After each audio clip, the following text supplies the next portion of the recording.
আসসালামু আলাইকুম। বাংলাদেশ বেতার রাজশাহী স্থানীয় সংবাদ পড়ছি আব্দুর রকন মাসুম। ত্রয়োদশ জাতীয় সংসদ নির্বাচনে নবনির্বাচিত ২৯৭ জন সংসদ সদস্যের গেজেট প্রকাশ করেছে নির্বাচন কমিশন। গতকাল দিবাগত রাতে ইসির সিনিয়র সচিব আক্তার আহমেদ স্বাক্ষরিত গেজেটটি প্রকাশ করা হয়।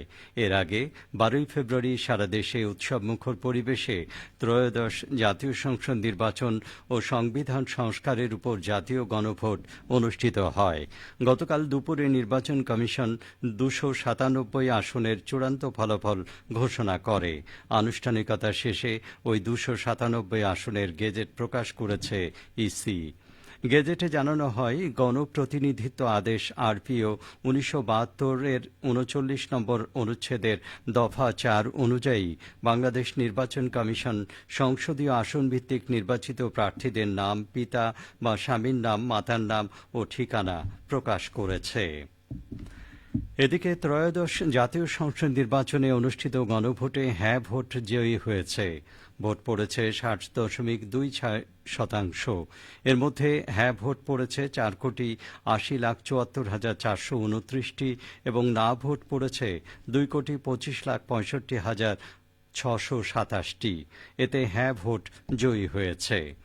গতকাল আগারগাঁয়ে নির্বাচন ভবনে এক সংবাদ সম্মেলনে এ তথ্য জানান নির্বাচন কমিশনের সিনিয়র সচিব আক্তার আহমেদ। ত্রয়োদশ জাতীয় সংসদ নির্বাচনে রাজশাহী ৬টি আসনের মধ্যে ৪টিতে বিএনপি মনোনীত ধানের শীষ প্রতীকের প্রার্থী বিজয়ী হয়েছেন।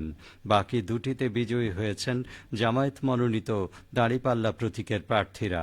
ভোট গ্রহণ শেষে ফলাফল ঘোষণা করেন রিটার্নিং কর্মকর্তা ও জেলা প্রশাসক আফিয়া আক্তার। নির্বাচনের ফলাফলে রাজশাহী ১ তানোর গোদাগাড়ী আসনে নির্বাচিত হয়েছেন জামায়াত মনোনীত প্রার্থী অধ্যাপক মুজিবুর রহমান। রাজশাহী ২ সদর আসনে বিএনপির প্রার্থী মিজানুর রহমান মিনু, রাজশাহী ৩ বাবা মোহনপুরে আসনে বিএনপির প্রার্থী অ্যাডভোকেট শফিকুল হক মিলন, রাজশাহী ৪ বাগমারা আসনে জামায়াত মনোনীত প্রার্থী আব্দুল বারী সর্দার, রাজশাহী ৫ পুঠিয়া দুর্গাপুর আসনে বিএনপির প্রার্থী নজরুল ইসলাম এবং রাজশাহী ৬ চারঘাট বাঘা আসনে বিএনপির প্রার্থী আবু সাইদ চাঁদ নির্বাচিত হয়েছেন।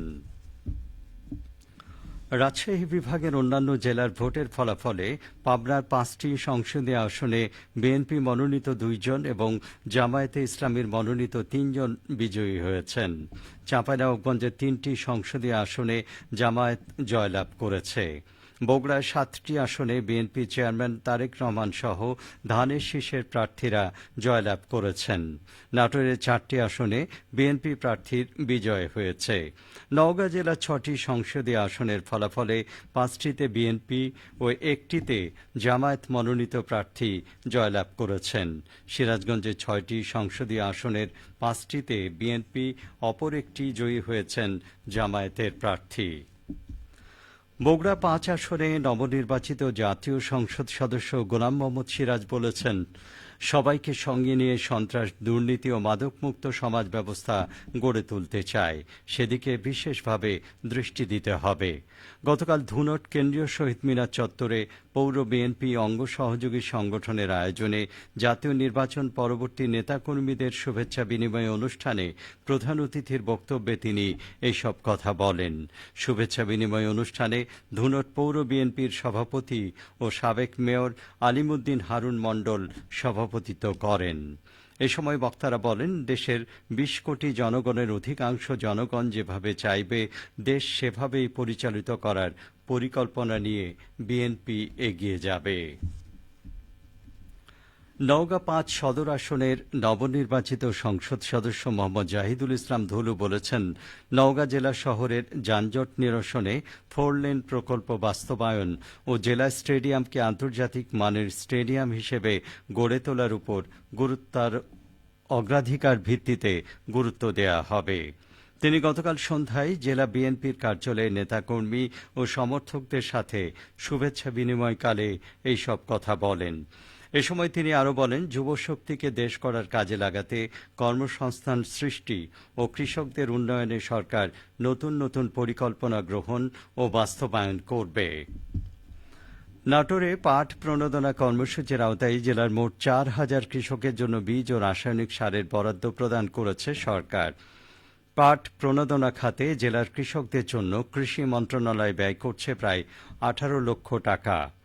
কৃষি সম্প্রসারণ অধিদপ্তর নাটোর জেলা কার্যালয়ের উপপরিচালক মোহাম্মদ হাবিবুল ইসলাম খান জানান, পাট চাষাবাদ সম্প্রসারণের লক্ষ্যে চলতি বছরের পাট প্রণোদনা কর্মসূচির আওতায় জেলার ক্ষুদ্র প্রান্তিক কৃষকদের 1 বিঘা করে জমি আবাদে প্রয়োজনীয় 1 কেজি করে বীজ এবং 5 কেজি করে ডিওপি ও এমওপি সার বিনামূল্যে প্রদান করা হবে। উপজেলা পর্যায়ে উপকারভোগী কৃষকদের তালিকা প্রণয়নের কাজ শুরু হয়েছে। সবশেষে আবহাওয়া।